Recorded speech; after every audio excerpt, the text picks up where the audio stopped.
I guess we should just introduce ourselves. I am Kerry Howley of Reason Magazine. I'm Emily Bazelon of Slate Magazine.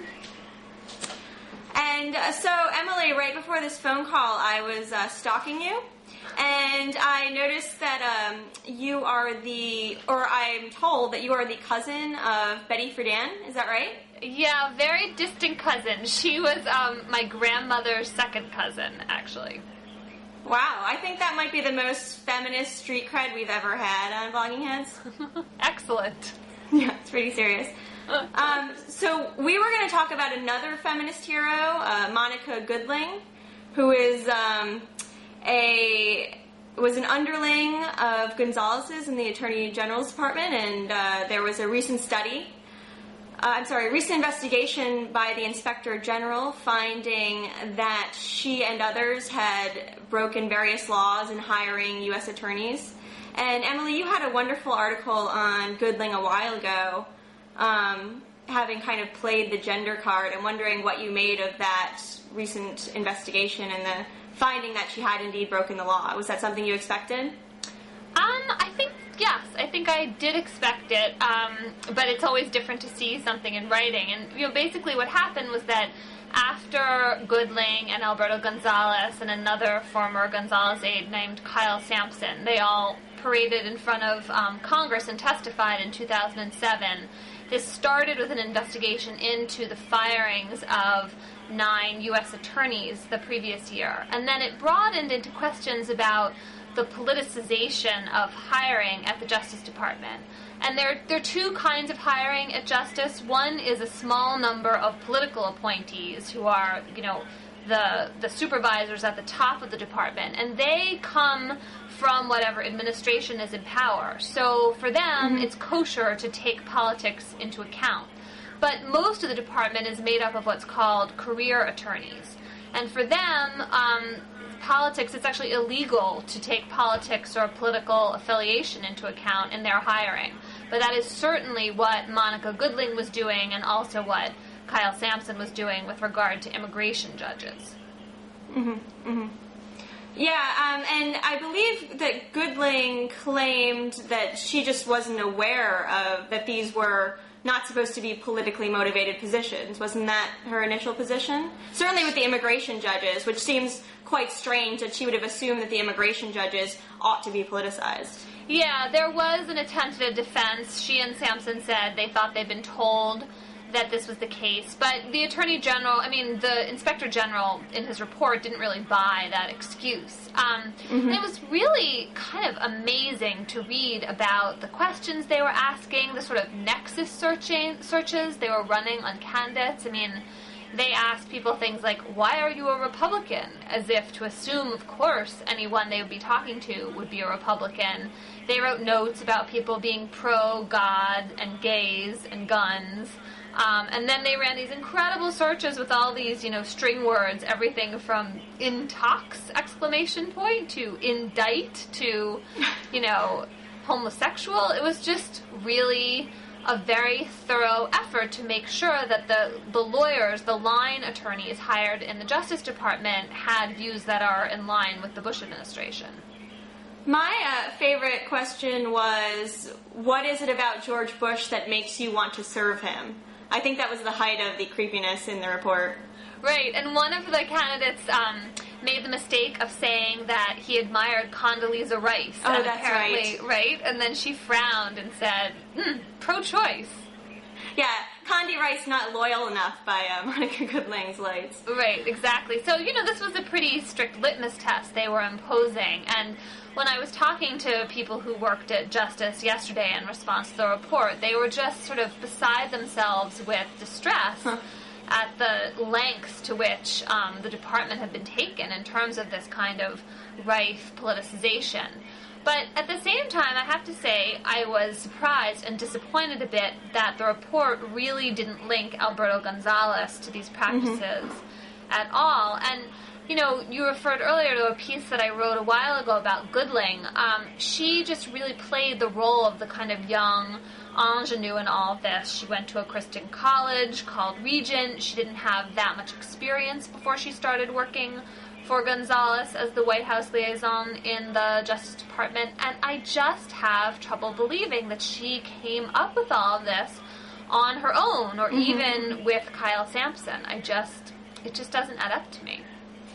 Yeah, on the other hand, at some level, it kind of speaks to a gross incompetence. I mean, it seems like there are ways to obtain that information without saying things like, how are you going to serve George Bush, your Lord and Savior? You can just ask, what are your priorities, and kind of root out people who share your priorities of, going after abortion doctors or something, or whatever right-wing thing she was searching for, right? I mean, these particular questions are so damning.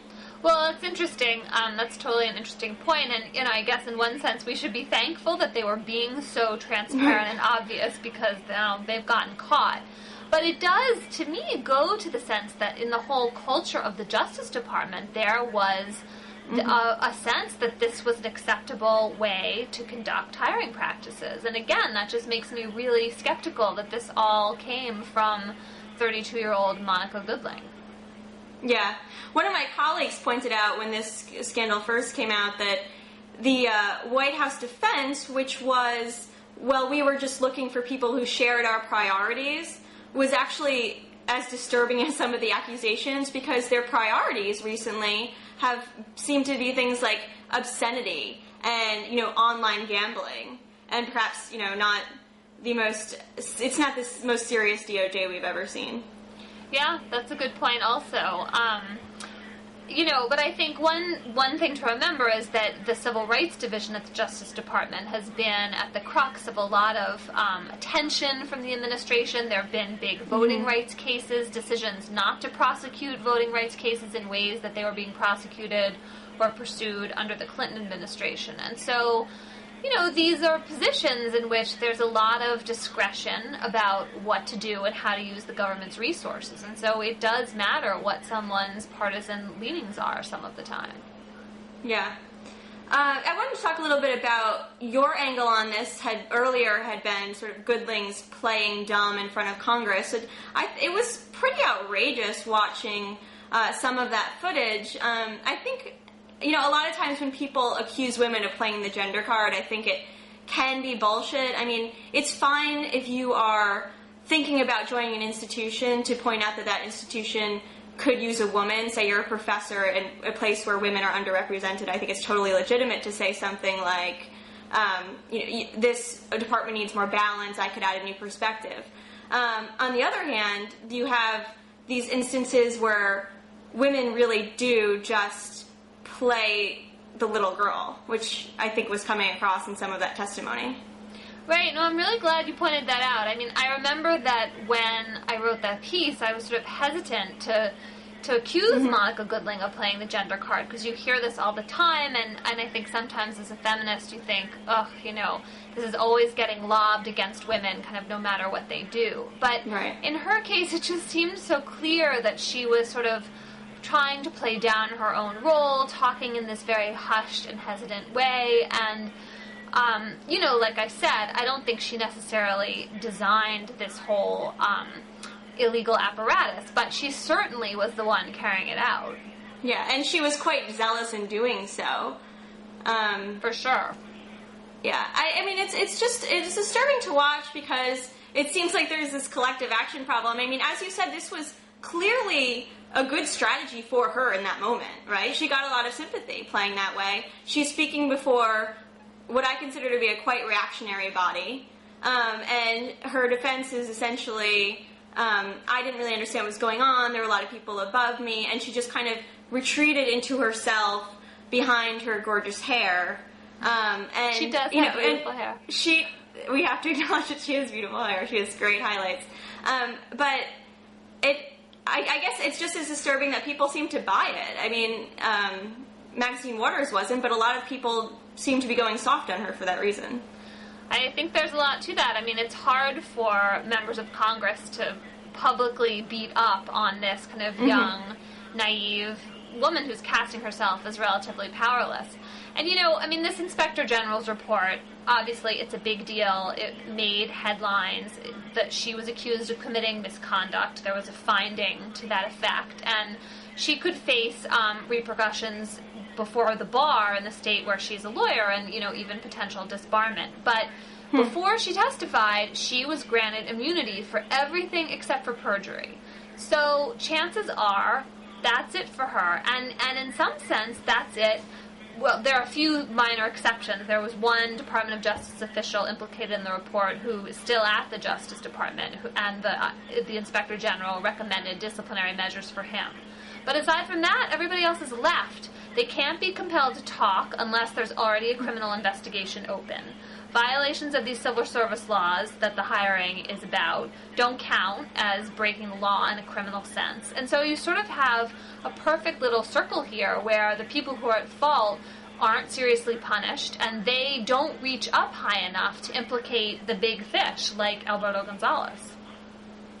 Now, what happens to the immigration judges who are appointed? I guess nothing, but what's become clear over the past few years, I've just been following this because of my interest in immigration, is that you have immigration judges who are being appointed with literally no experience in immigration law.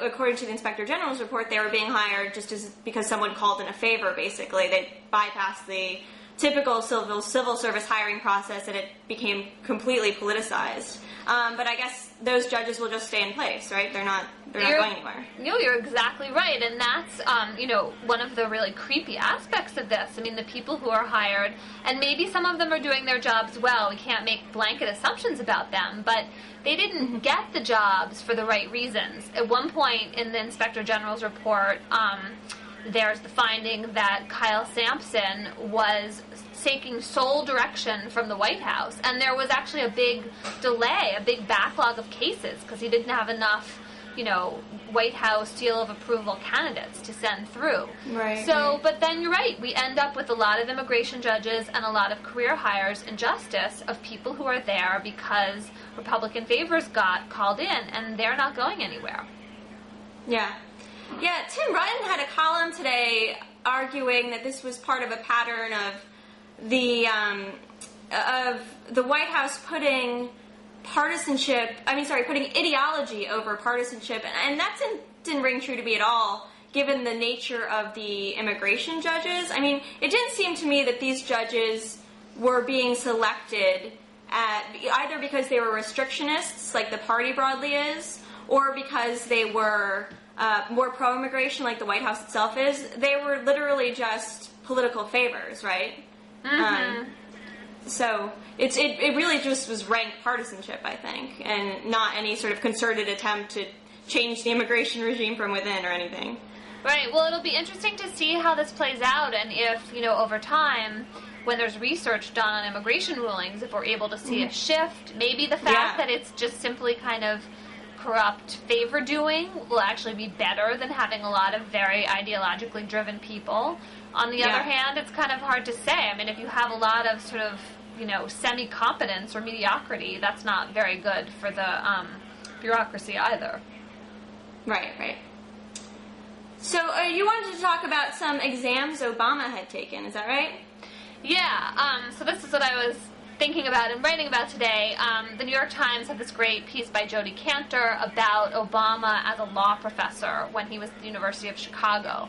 He was there from 96 to 2003, and so the Times put online all the exams he gave the students during that time. He was teaching a pretty interesting course on civil rights and equal protection doctrine, and in 96 and 97, Obama, wrote out sample model answers to his questions. And these were really doozy questions, like, for example, he created this made-up statute that prohibited doctors in a particular state from giving fertility treatment to unmarried couples, in particular gay couples. And so there was a question about whether a couple who wanted in vitro could have a constitutional challenge to the statute, and Obama wrote out this long answer about the kind of ins and outs of how they would bring such a challenge.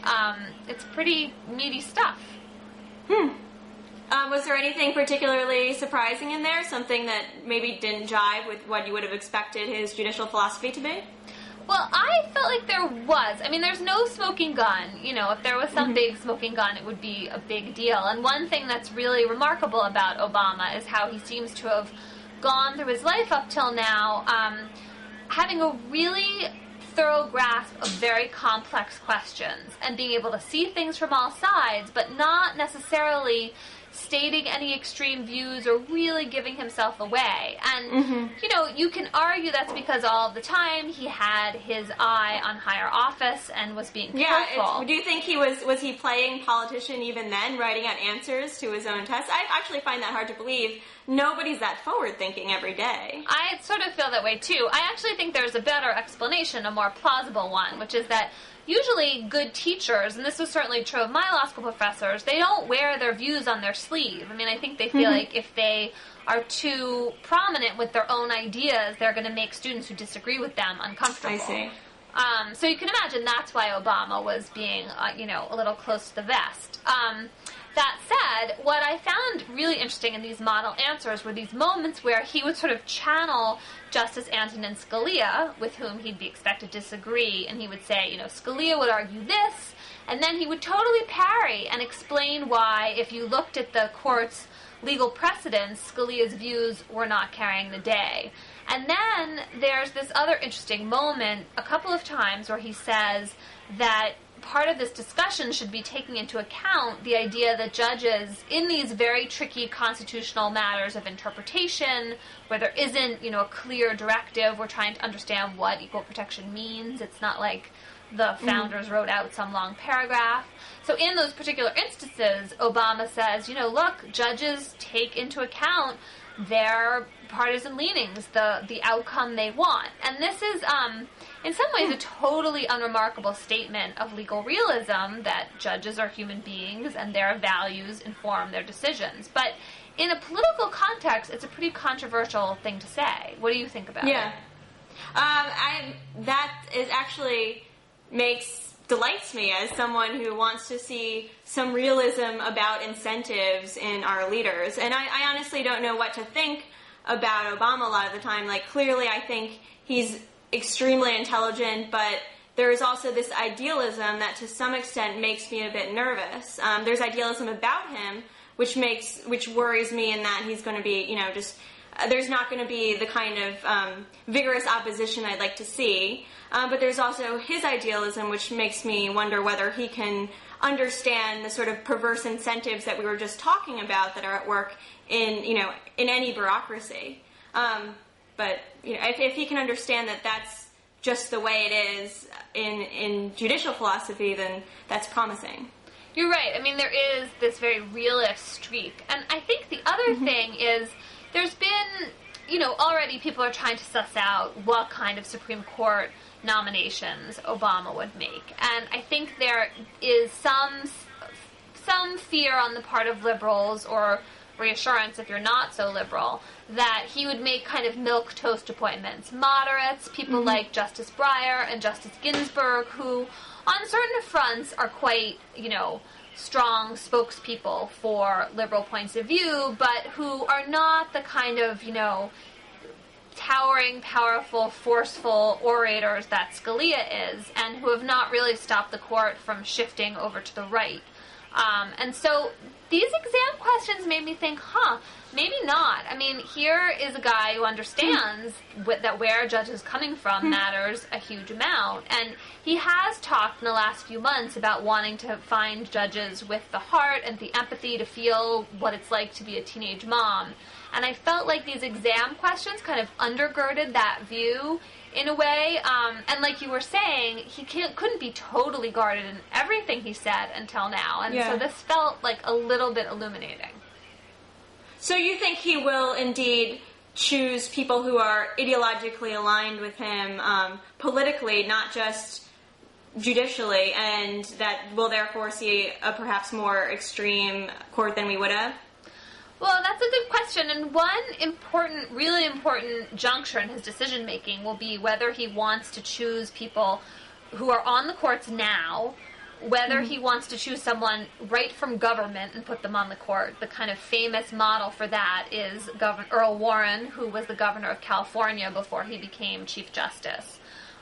or whether he'll take some people who agree with him ideologically, put them on the courts for a couple years, kind of let them get a little seasoning there, and then move them straight up quickly. That's what President Bush did with Chief Justice John Roberts, which was a very successful tactic from his point of view.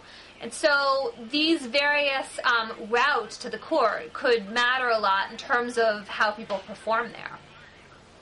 I see. Can I ask you a question?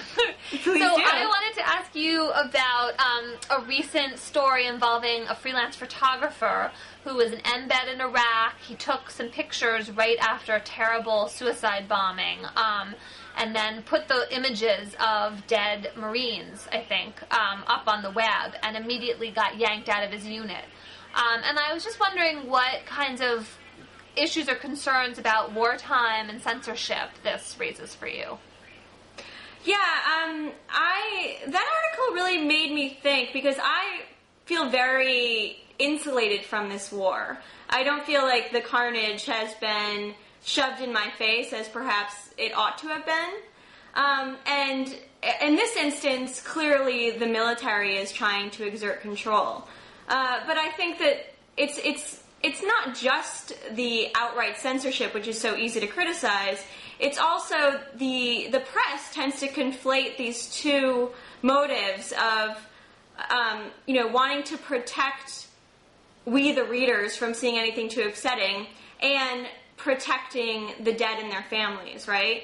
And it's so easy to kind of hide anything ugly by saying, well, we don't want to upset the families of soldiers. But in the end, I think I'm a little disturbed by how little mental imagery I have of the particular humanitarian crisis to which my country is contributing. How do you feel?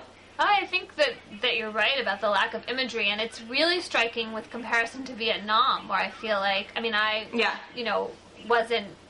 wasn't really paying, I was too little to know what was happening then, but I feel like I grew up with these, riveting images of Vietnamese, but also of American GIs over there. And it is really true that the images from Iraq have been sanitized or blocked for the most part, and remarkably so. One thing that really struck me about this particular story about this freelance photographer was that he didn't post his photos on the web until 3 days after the family of the dead soldiers had been notified. So the argument that, this was so upsetting for them, then it becomes quite a sort of long-term phenomenon. I mean, does this mean that we should never have images of dead people in the media? Well, obviously it doesn't mean that, because that happens all the time. And Right. I feel like as a society, we a long time ago decided that there was more news value and more educational importance to looking at these kinds of pictures than there was in protecting people. So it seems like the military is using this very kind of paternalistic but also sympathy-gaining argument for its own ends, right? Yeah. I mean, I think that's true. I'm not sure that we've quite reached the consensus that you mentioned. I mean, I remember in 2003, after the first images of dead American soldiers came out, ABC wouldn't show them, and the head of ABC said, "Oh, I don't think they're newsworthy," which is a really absurd thing to say. I mean, there isn't any articulable, piece of news that you're going to get from that image, but that doesn't make it somehow not newsworthy. It is newsworthy. No, I agree with you. And we're used to having this argument about the coffins, that the Bush administration was blocking any access to them and keeping them from... But this is different. This is about bodies. And so in a sense, the interests in privacy are higher. On the other hand, I think you're right that if we don't see these pictures, we don't really come to grips with the war. Yeah. Yeah, definitely. And I think you really see the contrast when you watch Al Jazeera. One of my colleagues commented a while ago that on Al Jazeera it looks like there's a war going on in Iraq, not just a series of press conferences, right? I mean, this isn't a broadcasting system that's really interested in coddling its viewers.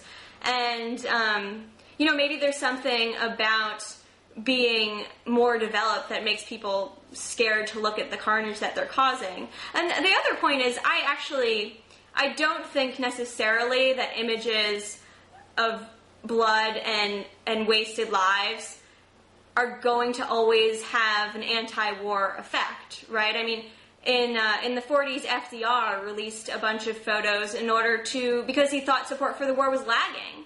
And he thought if he showed people a bunch of bloody photos, then they would shore up and say, we won't want these people's lives to be wasted in vain. So it depends on people's preconceptions of the war before they see the image, I suppose. I think that's true. I mean, the other thing is this does feel like one more instance of the Bush administration's tendency towards secrecy and exercising a lot of control over what the public does and doesn't get to know. I mean, we've seen, lots of examples of this approach, and at some point you start wondering just whether they've shifted the norms of government entirely in this regard. Yeah, I mean, I think as far as the draped coffins, I mean, that was also an issue in the Clinton administration. War censorship goes back really, really far into our history, right? But I think the press, like you said, in Vietnam, was more willing to show really disturbing pictures, and I'm not sure how much of that is a sense of this is kind of inappropriate material, or we don't want to, no advertiser wants to be next to a dead body. I'm not really sure what the incentives are, but I sense that editors think it is somehow tacky or inappropriate or not helpful to be splashing blood over the front page. Right, I think that it gets bound up in ideas about patriotism. But, so if Vietnam is kind of the exception to the censorship rule, do you have a sense of why that happened? Was it part of the unraveling of support for the war, or were there other incentives in place? I'm sorry, who was the exception? Well, I was just wondering about Vietnam, because it sounds like... Vietnam. It sounds like, historically speaking, that's somewhat of an exception to the censorship rule. So then I was wondering why that would have happened. Yeah, I don't know. And it's not like that war ended quickly after the, images were released. No, that's true. But maybe the photos and the images spilling out are associated with the unraveling of support for the war. And that's part of the assumption that it's bad to have these photos out there. Right, definitely. Well, you were having a very spirited discussion earlier about what it's appropriate for the press to be covering. That's when true. You were talking when you were talking to some of your friends at Slate about the allegations of an affair that John Edwards might be having. Right, we have to talk about this very carefully because it's still a story from the National Enquirer that no one else has confirmed. But so I guess here's what we know. We know that last week. What? Sorry, that John Edwards has yet to deny. Right. Oh, right. Totally. You're right. So here's what we know. Last week, Edwards was in a hotel. He came in the back entrance in the middle of the night, was kind of sneaking around up the back stairs, and the National Enquirer caught him. And then when he saw them, he ran into a bathroom. Not very dignified. In this hotel is a woman named Rielle Hunter, checked in under a friend's name with a baby. And the Enquirer had 7 months ago written a story saying that she and Edwards were having an affair, and this was Edwards' love child. So we have him in this hotel, and that's kind of it. And the mainstream media more or less ignores the story. So what do you think? Is this fair game? Is Edwards, he's not a candidate anymore, but is it still news, and is it still fair that the Enquirer is stalking him? Yeah, I mean, I think it's completely fair game to the extent that I don't really even understand the objections to it being covered. I'm surprised that the mainstream media hasn't covered it more, though I don't want to jump to saying this is a conspiracy, some sort of liberal conspiracy. I mean, I think it's more likely that the editors of the New York Times, in telling, their blogs, please don't cover this, are worried about their brand. I think that was the LA news. Times that did that. Sorry, the LA Times. That's okay. I just... Sorry, New York Times. I mean, and I think that they're worried about protecting their brand as far as covering politics in what people consider a serious way. I think that's kind of screwed up because I think this is completely newsworthy. But a lot of people don't feel that way. A lot of people seem to think that the National Enquirer shouldn't have been there and that other newspapers should be ignoring the story. Right. Okay. So now I'm going to have to channel the opposite side because you agree with me, so I can't have another big slugfest over this. You can swear at me, it's so good. But I think the argument against the story is that Edwards isn't a candidate, he's not even in office, this is, his private life, and that maybe people care about this stuff, but they shouldn't, and the media shouldn't play into them caring about it, and also just that it's a matter of resources, that the media has better things to do than, staking out some hotel late at night for this, fairly minor player on the Democratic scene right now. But I don't agree with any of that, so. The National Enquirer doesn't have, this is what they do. Their resources should be right there. I completely approve of them doing this. This is the product that they sell. Just as the way, when I see Britney Spears covered on TMZ, I don't have a problem with that. And the reason that you don't see Britney Spears appearing on the front page of the New York Times is not because they have a more enlightened idea of what makes the news. It's because that's not what they're selling, and if they did, that they would be laughed at. That's totally right. Yeah, no, they have a brand to protect also. I mean, my other sense is that the Enquirer does a pretty good job at gauging who is famous and important and public figure enough to be worth going after. I mean, if no one was interested in John Edwards and whether he had a love child, they wouldn't be at the hotel. And so I feel like in some ways we kind of get the news that we ask for and that we want, and that's fair enough. And Edwards has been on the short list for Obama's vice presidency. He has been on lists for a hypothetical Obama cabinet, maybe even as Attorney General. So to me, the idea that he's not a public figure and that he's he's not a big enough fish just doesn't seem right. It seems like the point is he wants us to be someone who we think of as aspiring to these offices, and this is another piece of information for evaluating whether he deserves that and would do a good job. You can decide that the affair is irrelevant and that the love child, if it's true, is irrelevant, but that doesn't mean you might not want to know whether it's true.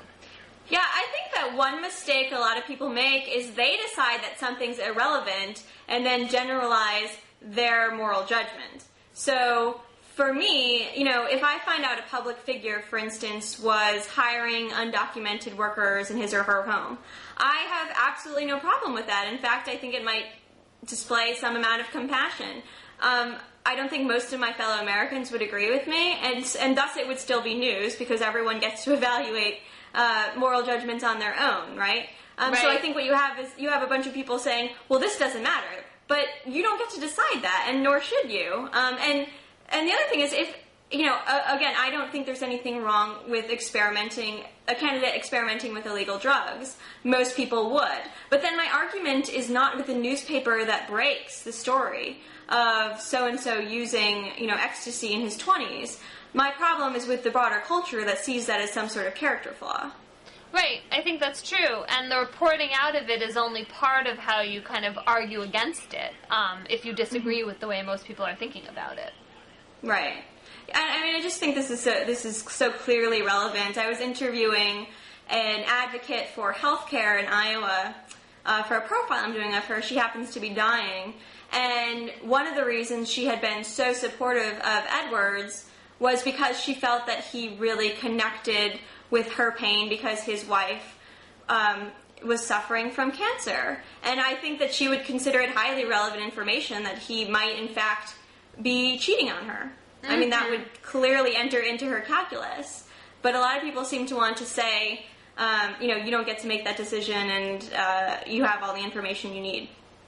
Right, yeah. I think that's a good point. So, Kerry, what do you think about another kind of very minor public figure, Andrew Giuliani, Rudy Giuliani's son, just sued Duke University where he's a student because he was cut from the golf team. What do you think? Yeah, I think this is an amazing story. The reason he was cut from the golf team, as I understand it, is that his behavior was erratic. I read that he threw an apple at another player.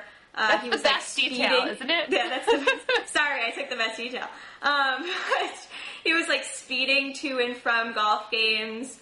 It's just a really strange story, and what a like great ridiculous lawsuit. And I love how in announcing the lawsuit he tried to generalize it, because this isn't just about Andrew Giuliani, right? This is about any student who might have to suffer this at Duke. So he's just really standing up for the little guy, right? Right. I mean, the other just like such perfect gimme irony to this is that when Rudy Giuliani was running for president, he railed against what he called the trial lawyer tax and frivolous lawsuits, and, you know, gave some figure about the percentage of the GDP that goes to these lawsuits and to damages awards. And so, you know, then here's this kid filing this suit that, like, it's kind of hard to know how anyone's going to have any sympathy for him, and it's completely at odds with his father's rhetoric. Now, alas, since his father is no longer a candidate, he got away with just saying no comment about the lawsuit. That was my one bitter disappointment. Oh, he was asked about it? Because I think Andrew Giuliani is estranged from his father, right? Right. So they don't even really talk to each other. The mom didn't seem very happy about it either. I mean, the whole thing, it's just like a reminder that, you know, they have their own kind of soap opera going on in that family, but I guess they get to mostly play it out off stage at this point. So what do you think is going to happen with the lawsuit? I mean, what is even the point of bringing such a lawsuit? Is there any chance of it giving him, I think what he's asking for is the golf privileges at Duke into perpetuity, right? Forever. Right, he wants to have access to their golf equipment. He wants to be able to play there forever. Yeah, and I think there were damages that he was asking for also. Oh, I can't imagine the university not, you know, winning quickly in this case. Yeah. It just seems like you don't, you know, just to state the really obvious, when you get recruited by a school, you don't get some kind of interest. So it's really not a permanent interest in getting to play on the team. You have to fulfill the coach's expectations and adhere to their behavioral standards, and you have to play well. There are all kinds of reasons why athletes get cut from teams. I mean, you just can't imagine this going anywhere. Yeah.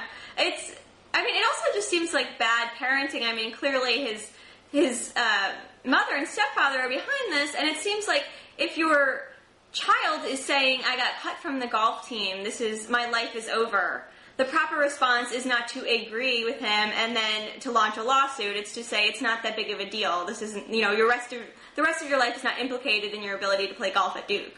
Right, and that you should, I mean, the idea of having this kind of sense of entitlement is not appealing to begin with. And then, of course, like, to have it be about golf, which is... it'd be better for a water polo or something, but I'll take golf. Are you a golf player? Not really, no. It takes too long, and it's boys club. Maybe that's the problem. We're just not big enough golf players to understand the real injustice. Maybe we'd be totally on his side if we understood. Exactly. Hey, Kerry, it was really fun talking to you. Thanks so much for doing this. Thanks, Emily. Talk to you next time. Sounds good. Bye. Bye.